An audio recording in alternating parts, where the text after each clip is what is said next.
Hi, I'm Dan Akers-Lance from Canada Abroad, and thanks for tuning into this episode of FAQ Friday. We're sorry we missed last week. We had a little bit of issues here at home and unfortunately just didn't get around to recording it. So this week we are going to be discussing proof of settlement funds. So this is going to be specific for people who are applying for permanent residency under certain classes. So most notably the Federal Skilled Worker and the Federal Skilled Trades class. Now, members of the Canadian Experience class don't have to show this proof of settlement funds. The other exemption is if you are physically working in Canada on a work permit and you're basically getting your permanent residency through a job offer from the same employer named on your work permit, then you would also be exempt from showing these settlement funds. So we get a lot of questions about, what can I use for the proof of settlement funds? How long does it have to be in my account for? And we'll just kind of go through the basics.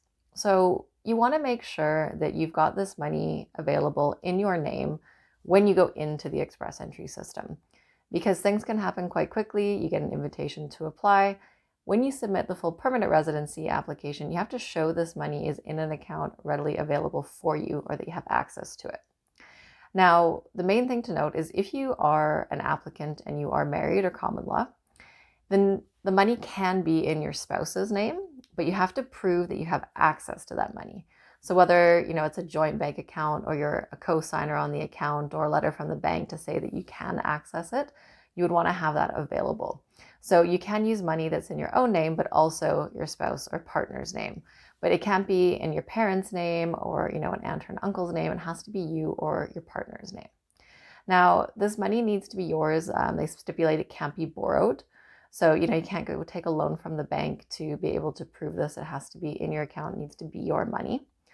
When you do submit your permanent residency application, they are going to ask for 6 months worth of bank statements or the letter from the bank saying the balance over the last 6 months, because they want to see if there was any basically drastic increases. So if all of a sudden you had, $5 to your name, and then you have 30,000 all of a sudden with one large deposit, they would want to know where that came from typically. We have seen officers request that. They note, okay, we see on this day you had a large deposit into your bank account. Please explain where this money came from.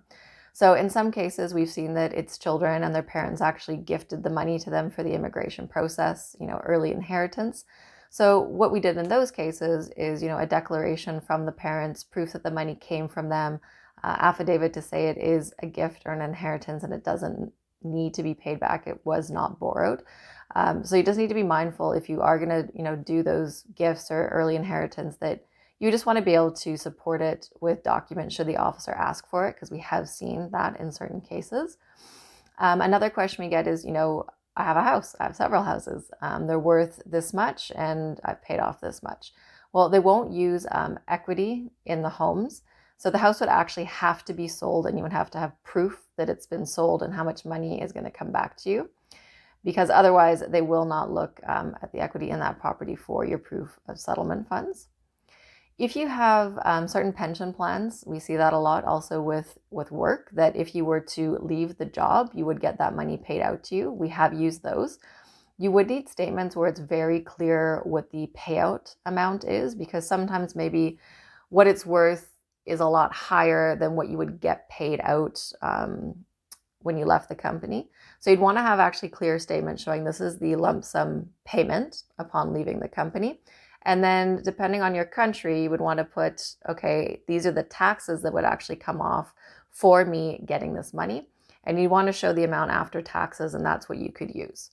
But if it's something like a retirement annuity that you have to fully financially emigrate before getting access to those funds, it's not going to work, because you won't have access to that money on arrival in Canada.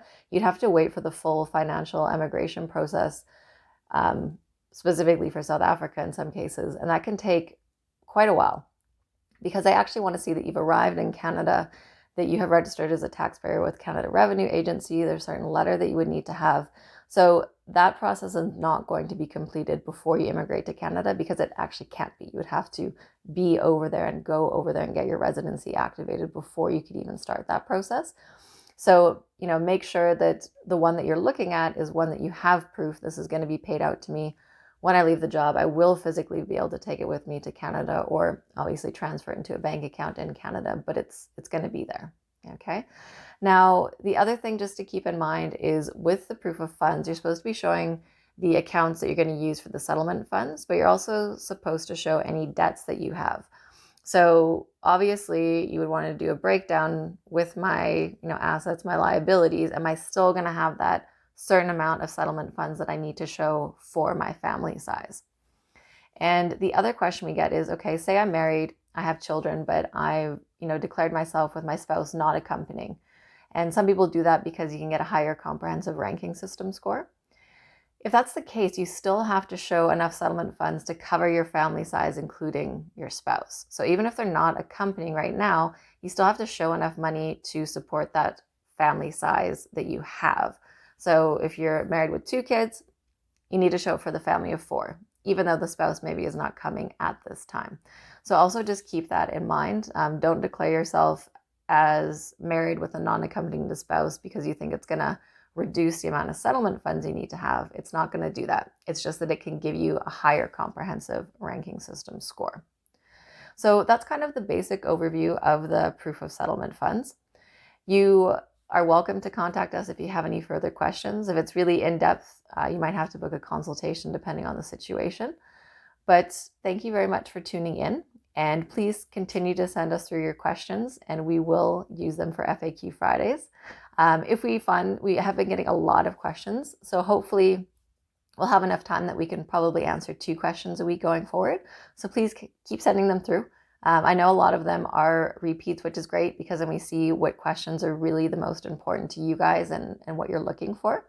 So next week, because it's something we've heard so much, is talking about implied status. And if you are currently in Canada on a work permit, whether it's an IEC working holiday permit or an employer-specific work permit, and it's expiring, what can you do to extend it, if anything?